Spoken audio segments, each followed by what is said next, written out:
Comment j'ai signé un client à 12 000 euros pour mon agence SMMA? Eh bien, dans cette vidéo, je vais te dévoiler tout le process étape par étape par lequel je suis passé, de la phase du lead sourcing en passant par le rendez-vous de vente, le closing et en terminant à la fin par la phase de l'apport du résultat. Donc, je vais te dévoiler tous mes chiffres, les chiffres qu'on a pu obtenir.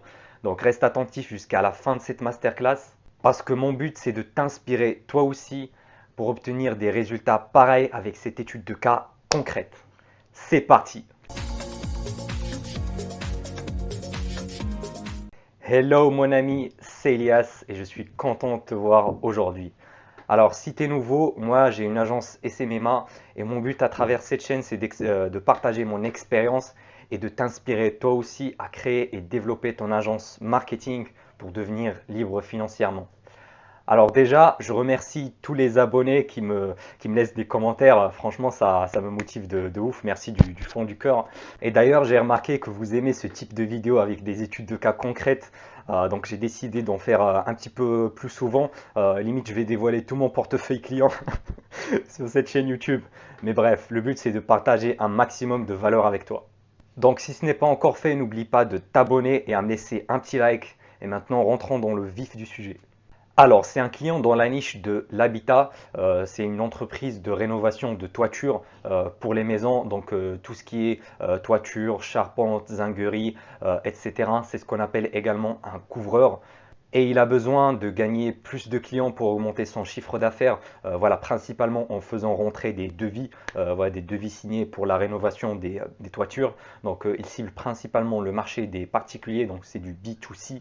Et le service que je lui fais, c'est en fait je lui apporte des leads, donc des prospects qualifiés pour des devis de toiture grâce à la publicité Google. Donc uniquement du Google Ads, la partie Google AdWords, c'est-à-dire qu'on va cibler juste des mots-clés pour apparaître premier dans les résultats de recherche, et également du Google Display, c'est-à-dire des photos qui vont apparaître sur d'autres sites web. Voilà, c'est plutôt pour le retargeting. Donc on va attirer du trafic avec Google AdWords, donc du trafic qualifié chaud, voilà, qui a besoin de refaire sa toiture par exemple, et puis on va le retargeter, on va le recibler avec Google Display. Et pour être transparent avec toi, c'est pas 12 000 euros. En fait, le client, il m'a pas payé 12 000 euros d'un seul coup. En fait, c'est un contrat de 12 000 euros. C'est sur une durée de 6 mois. Donc, c'est 2 000 euros par mois. Sur 6 mois, ça fait la valeur voilà, de 12K. Et puis voilà, on a travaillé ensemble, là ça fait depuis un petit peu plus de 3 mois. Donc voilà, j'ai déjà encaissé 6 000 euros de ce client-là. Maintenant, comment j'ai fait pour le signer, pour le closer et pour lui apporter des résultats après? Alors déjà, la première phase, c'est le lead sourcing, c'est-à-dire qu'on va retrouver, on va chercher les prospects qu'on va démarcher par la suite. Donc voilà, moi j'ai un freelance, je l'ai formé, je lui ai donné des processus pour me faire le lead sourcing, voilà, selon certains critères. Donc voilà, il organise tout ça dans un fichier Excel, voilà, le site web de l'entreprise, la page Facebook, le numéro de téléphone, l'adresse mail et surtout le plus important c'est le nom du patron. Donc je t'ai déjà fait une vidéo complète sur ma méthode de lead sourcing, elle va apparaître quelque part ici, c'est la vidéo comment trouver le patron, le chef de n'importe quelle entreprise. Eh bien, une fois que la liste est prête, je l'ai envoyée à mon cold caller. Donc, c'est la personne dans mon équipe qui s'occupe de la partie prospection téléphonique. Parce que moi, personnellement, en fait, j'en faisais moi-même la prospection téléphonique à mes débuts quand j'ai commencé. D'ailleurs, mon premier client, je l'ai signé grâce à ça. Mais maintenant que je suis voilà, un chef d'agence, je ne vais pas faire des petites tâches comme ça. Et puis, voilà, moi, ça ne me rapporte pas de l'argent directement. Moi, ce qui me rapporte le plus d'argent, c'est les rendez-vous, la signature, et puis voilà, apporter des résultats. Donc, j'ai aucune valeur ajoutée sur tout ce qui est lead sourcing, prospection téléphonique, cold calling. Donc, j'ai délégué ces tâches-là. Parce qu'il ne faut pas oublier, on est des chefs d'entreprise et le but, c'est pas de devenir esclave de son business. Donc, voilà, moi, je travaille sur mon business et pas dans mon business derrière le volant. Du coup, la personne qui me fait le cold calling, il les a appelés. Voilà, il se connaît déjà donc le nom du patron. Il a dit voilà, je te donne le script rapidement. Bonjour Monsieur X, donc Monsieur le nom du patron. Alors en l'occurrence, il est tombé sur un de ses commerciaux, donc c'était pas le numéro direct. Du coup, il a demandé à avoir le numéro de téléphone. Voilà, il l'a noté quelque part et puis il a rappelé le patron en question. Une fois qu'il a le patron au téléphone, bonjour, on a remarqué votre site web X et votre page Facebook et on a remarqué qu'il y a plusieurs points à améliorer par rapport aux autres concurrents que vous avez dans la région. Donc, on a réalisé un audit gratuit pour vous. Ça vous n'engage à rien. Est-ce que vous êtes disponible dans la semaine pour l'avoir? Sur un rendez-vous en visioconférence. Donc voilà, il a décroché le rendez-vous comme ça et puis il m'a mis sur le CRM. Voilà, le CRM j'utilise HubSpot. Voilà, si tu es débutant, tu n'as pas besoin d'un CRM, tu peux le mettre juste sur un fichier Excel et puis suivre tout ça. Ensuite, voilà, une fois le rendez-vous programmé, je vais te montrer tout ce qui s'est passé pendant le rendez-vous sur mon écran.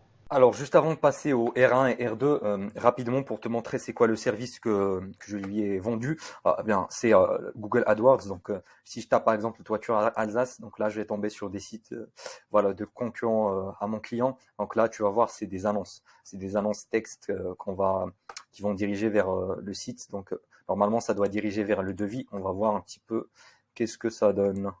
Voilà, ça c'est un exemple. En fait, ils payent Google pour attirer du trafic sur leur site. Mais tu vois, par exemple, pour cette entreprise-là, ils sont même pas optimisés. Tu vois, ils renvoient vers un formulaire.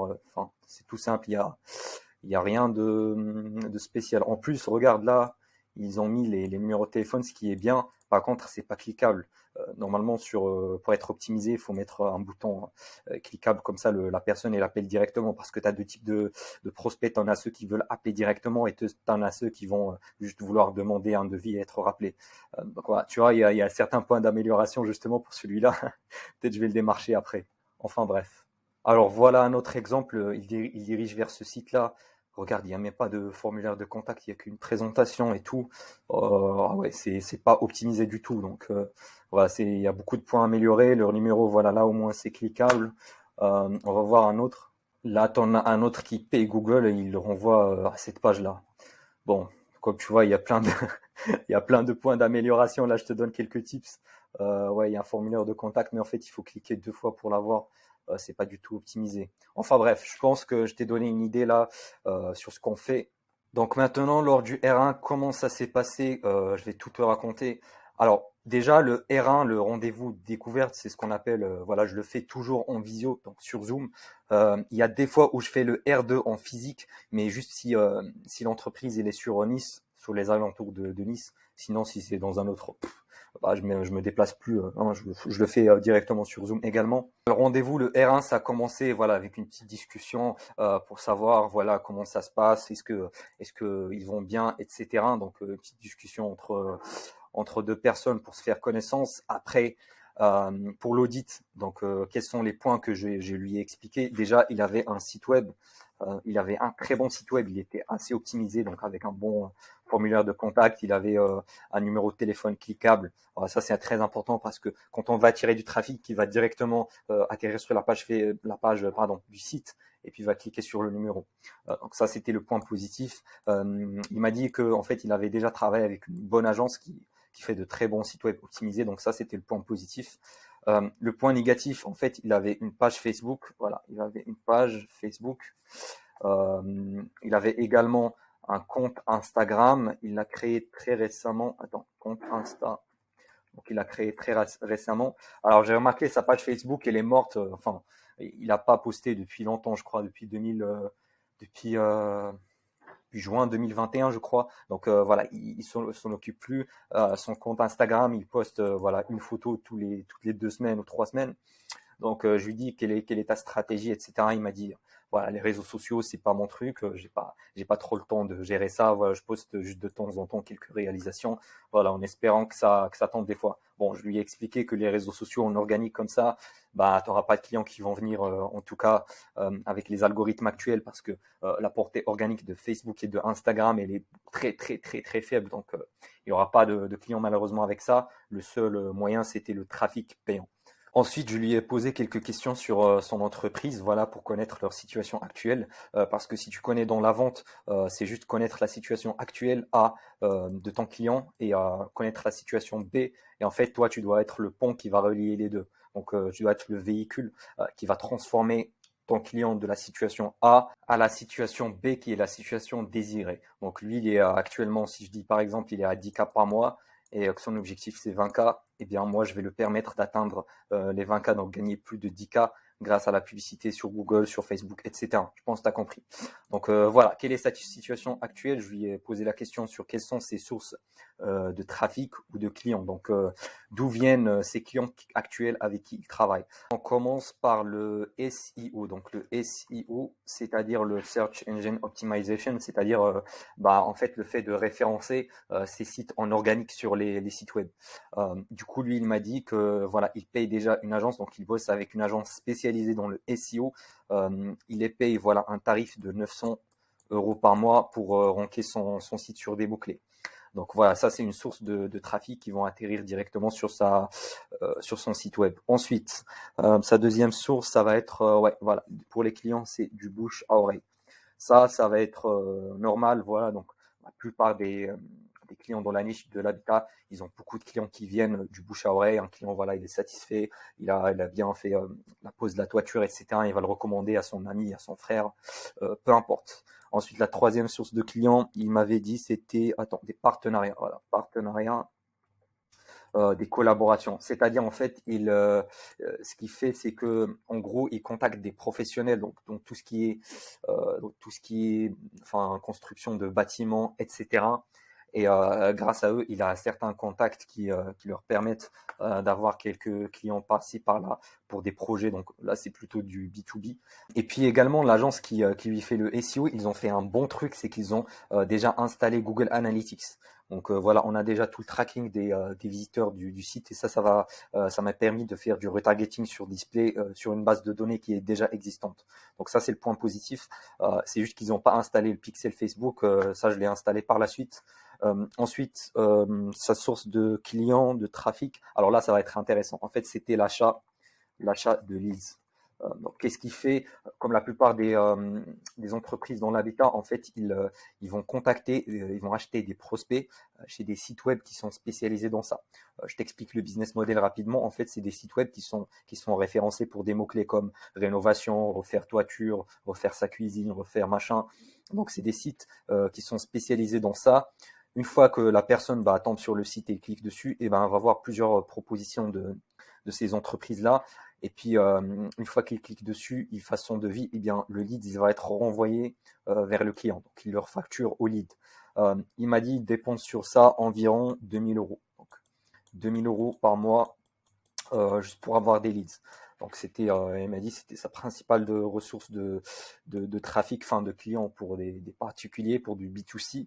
Le seul truc qu'il m'a dit que c'est la plupart ils sont pas qualitatifs. Donc pourquoi? Parce qu'en fait ces sites-là ils revendent pas ils revendent pas un lead unique à une entreprise. En fait ce qu'ils font c'est qu'ils vont revendre le lead à plusieurs entreprises. Par exemple ils lui facturent 30 euros le lead. Ou allez on va dire 10 balles. Voilà, ils facturent 10 balles le lead.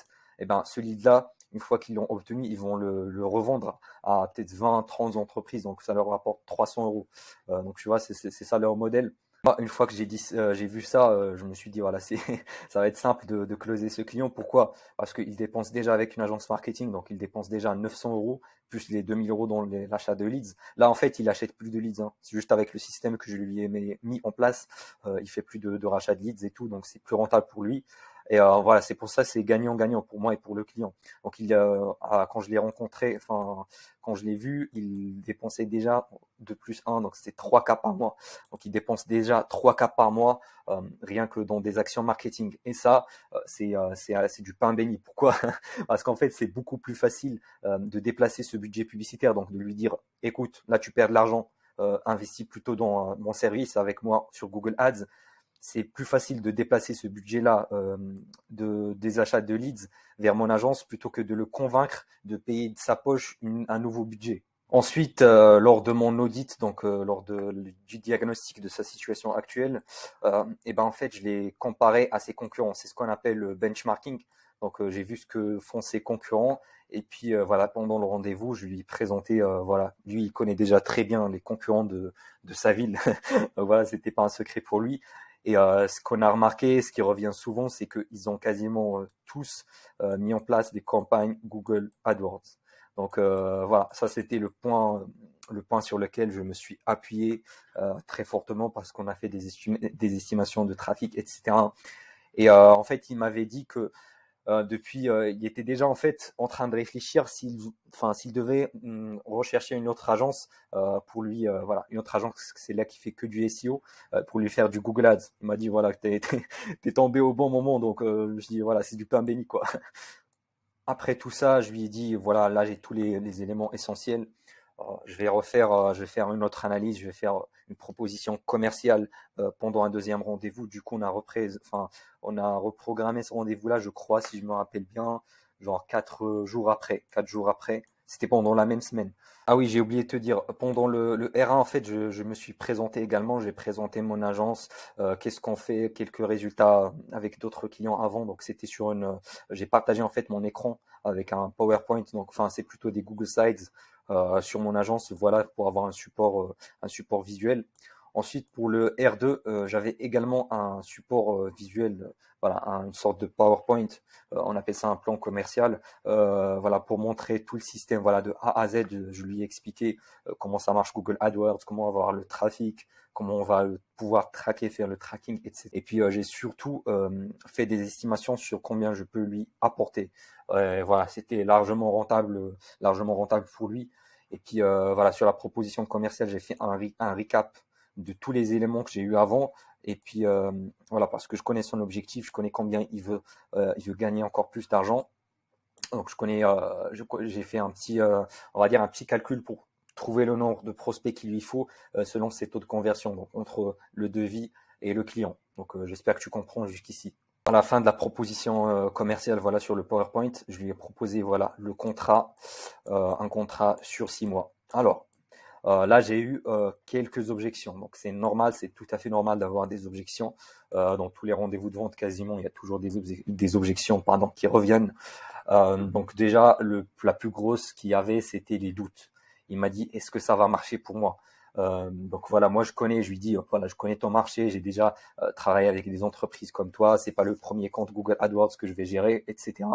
Donc j'ai déjà de l'expérience, je lui ai montré les résultats de clients avant, mais malgré ça, il m'a dit, voilà, j'ai un petit peu quelques doutes, etc. Du coup, je lui ai dit, écoute, si tu as encore peur, moi, je suis prêt à t'offrir une garantie de CA. Donc, c'est quoi une garantie de CA? C'est en fait une clause sur le contrat que j'ai rajouté à la fin du contrat, donc c'est modifiable, dans laquelle je stipule que si on n'atteint pas un chiffre d'affaires X, voilà, que j'ai défini, eh bien, je vais te rembourser les frais de service. Donc voilà, c'était une garantie. Lui, il avait rien à perdre et ça, vraiment, c'est très, très, très puissant. Alors oui, si tu es débutant et tout, voilà, tu peux pas te permettre d'offrir des garanties. Mais voilà, si tu as déjà des résultats clients, tu es déjà sûr de ce que tu vas lui apporter, bah franchement, les garanties, c'est un super moyen. En fait, c'est mieux de proposer une garantie parce que tu es sûr après de lui apporter des résultats plutôt que de lui offrir en fait un essai gratuit. Un essai gratuit, ça, je conseille pas trop du tout. Moi, j'ai jamais fait, non, j'ai jamais fait d'essai gratuit. Même pendant mes débuts, j'ai facturé directement. Et pourquoi j'ai mis en place cette garantie? Parce qu'en fait, j'ai vu qu'il avait quelques doutes. Il voulait en fait chercher chez d'autres agences, qu'est-ce qu'il peut faire. Tu sais, il voulait en fait un peu comparer ce que font les autres agences que moi. Mais moi, en fait, je voulais pas le laisser filer. Du coup, j'ai présenté cette garantie-là avec un certain chiffre d'affaires que je suis vraiment sûr de lui apporter à 100%. Et justement, voilà, on a le premier mois, on a dépassé ce chiffre-là.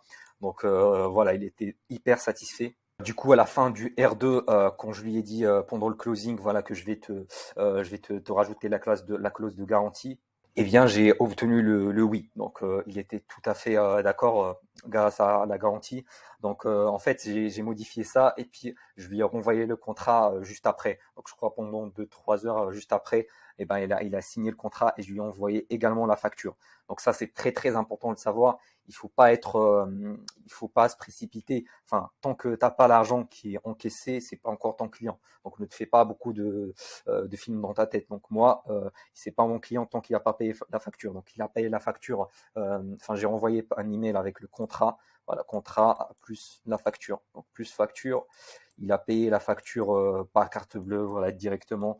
Enfin, je mets en place Stripe, donc c'est un prélèvement automatique. Donc, voilà, de 2K par mois.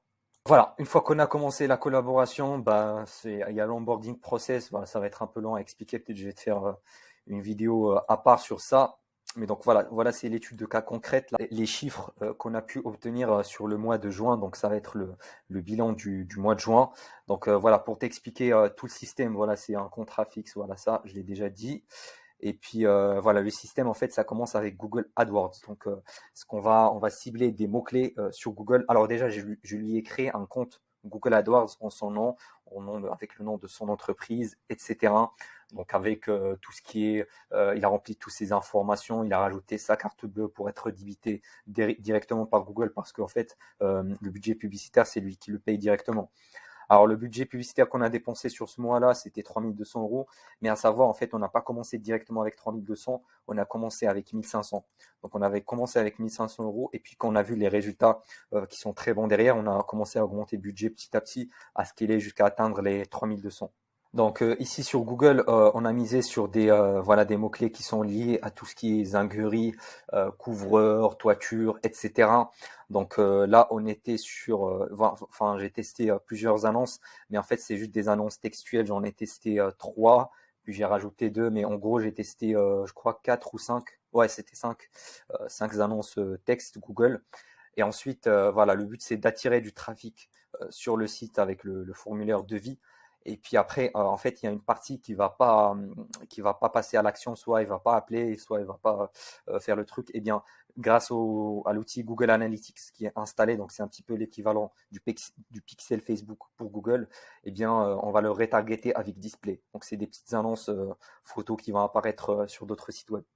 Alors, je pense que tu as compris jusqu'à maintenant. Maintenant, en fait, ces publicités-là, donc ces pubs textuelles, enfin plutôt des annonces. Sur Google, on les appelle des annonces. Sur Facebook, on les appelle des pubs. C'est marrant. Donc, qui vont renvoyer vers le site, vers le formulaire, donc formulaire de contact, donc pour faire les devis. Également vers la page, donc dans sa page, il y a également le numéro de téléphone, donc le 03 machin, donc le numéro de téléphone enfin non, c'était un 06 je crois. Bref, enfin le numéro de téléphone de l'entreprise de mon client, comme ça, les gens, ceux qui veulent avoir un truc immédiat, donc une réponse dans l'immédiat, ils vont appeler au téléphone. Ceux qui sont voilà, qui ont plus de temps ou qui sont un peu plus timides, ben ils vont renvoyer le formulaire de contact. Alors là, je vais te donner les chiffres qu'on a pu obtenir. Je l'ai noté sur un papier. Attends, combien de leads? Ah ouais, on a obtenu 74 leads, donc 74 prospects pour sur le formulaire de contact. Alors quand je dis prospect, en fait j'ai pris en compte les deux. J'ai pris les leads sur le formulaire qu'on peut traquer avec Google, également les appels, parce que les appels téléphoniques également on peut les traquer sur Google, sur notre dashboard, donc sur le tableau, on peut mettre les appels pour voir combien d'appels téléphoniques on a pu obtenir. Donc voilà, c'est les deux. C'est-à-dire en fait que c'est la personne qui appelle directement mon client et le client c'est un prospect tout simplement. Voilà. Du coup, ça nous fait un coût par lead de 40, ouais, 43, ouais, de 43 euros pour chaque lead. Alors, tu vas me dire, ouais, 43 euros, c'est un peu cher. Alors oui, je te l'avoue, c'est assez cher, un coût par lead à 43, mais il faut pas oublier, en fait, c'est des prospects Google.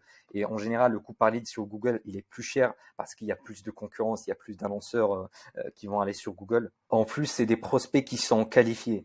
C'est-à-dire qu'ils ont fait la recherche sur Google. Donc voilà, ils ont déjà l'intention d'acheter, ils ont déjà l'intention de voir des offres de réparation, de rénovation de leur toiture. Donc c'est ça le plus important. C'est pour ça que le coût par lead, il peut te paraître cher. Ensuite, sur ces leads et sur ces appels, eh bien, mon client m'a dit que voilà, sur le mois de juin, il a obtenu 41, donc 41 devis. C'est-à-dire en fait le client, il va se déplacer. En fait, mon client ou bien ses commerciaux, ils vont se déplacer au domicile du prospect pour lui faire un devis sur place. Donc voilà, pour leur toiture. Donc c'est ça le plus important. Donc là, on est déjà pas mal sur les devis. Pourquoi il y a une partie qui est pas transformée en devis? Eh bien, c'est normal. Ces taux-là, en fait, ça va dépendre de plusieurs facteurs, mais en gros, il y a une partie qui va être juste des curieux qui ont rempli leurs informations. Certains sont juste là, voilà, pour comparer des offres, mais qui sont pas très sérieux. Ils ont pas, on va dire, ils sont pas dans le besoin immédiat. Alors que ceux qui font les devis sont en général plus sérieux. Bref, sur les devis, l'ensemble des devis qui ont été réalisés, eh bien mon client a obtenu. Attends, mais pourquoi j'ai mis mon bas ici? Bah, le panier moyen, c'est, je l'ai noté ici, c'est de le panier moyen minimum, vraiment, c'est de 5 000 euros. Donc, c'est 5K. Alors ici, je prends en compte juste les frais de service, donc les frais de service du couvreur. Parce que en fait, le devis il est beaucoup plus gros que ça, hein. Ça va être plus vers du 15 000, 20 000 euros, selon la surface de la toiture, selon le matériau, selon le bois, les tuiles, etc. Mais en gros, là, j'ai pris juste les frais de service parce que le client, il va payer le coût de la marchandise. Donc, c'est pas mal pour un panier moyen, surtout que la plupart de ça, c'est juste du service. Donc, c'est quasiment du bénéfice. Alors, pour le nombre qu'on a obtenu, là, il a signé, il m'a donné les chiffres ici. Attends, oui, voilà, 8 clients. Donc, il a pu obtenir 8 clients qui ont signé le devis et qui ont payé. Donc, en général, les devis, c'est soit ils payent tout, donc à 100%, soit la plupart, ils vont faire 50-50. Voilà, donc ils vont payer la moitié au début et la moitié à la fin du chantier. Donc, voilà, ça te donne une idée entre le pourcentage entre les devis et les chantiers obtenus, donc les 8 clients.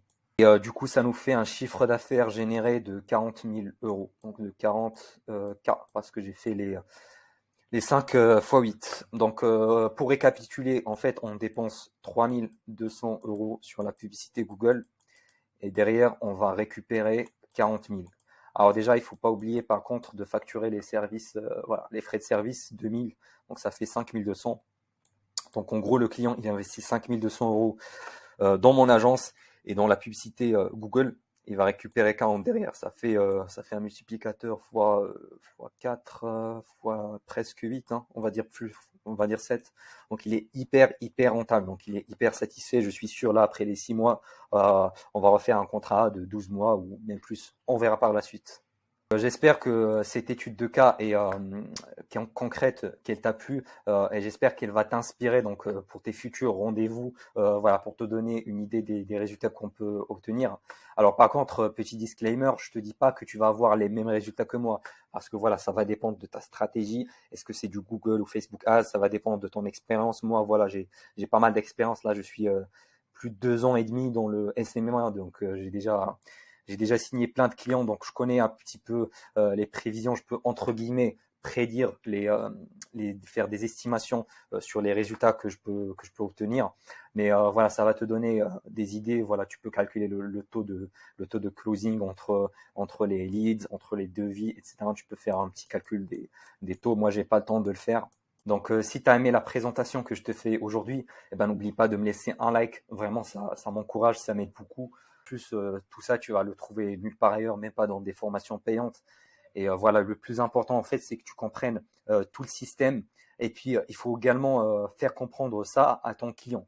Donc, voilà, si t'as par exemple un rendez-vous de vente et tu sais pas comment lui dire, comment lui expliquer, comment tu peux lui apporter des résultats, eh bien, voilà, tu peux utiliser cette étude de cas comme un exemple. Voilà, juste un exemple, hein. Tu peux ne promets pas à ton client que tu vas avoir des résultats comme ça.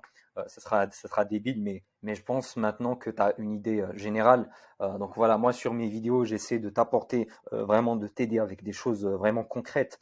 Contrairement à voilà tous ces vendeurs de rêves, ces youtubeurs, voilà, ils te disent ouais j'ai gagné 100K par mois avec mon agence et il t'explique rien. Il te dit même pas s'il a des clients, des vrais clients. Tu vois ce que je veux dire? Ils essaient juste de te vendre ces formations de merde, surtout, voilà, pour qu'il paye son loyer, ses voyages entre Dubaï et Bali, etc. Donc voilà, nous on n'est pas des cons, on ne tombait pas dans le piège voilà, de tous ces vendeurs de rêves, ces arnaqueurs, voilà, gagner de l'argent rapidement, facilement avec le SMMA, gagner, je sais pas moi, 10 000 euros par mois en 10 jours en SMMA, ça n'existe pas, hein. Ça vient avec le travail et à travers cette chaîne, voilà, tu peux te former gratuitement. Et si tu veux aller encore plus loin, eh bien, dans la description de cette vidéo, tu vas voir une étude de cas offerte. Donc, c'est totalement cadeau qui te montre comment passer de 0 à 10 000 euros par mois dans le SMMA. Donc, j'espère que tu as kiffé cette vidéo jusqu'ici. N'oublie pas de me laisser le like et puis je te dis à la prochaine.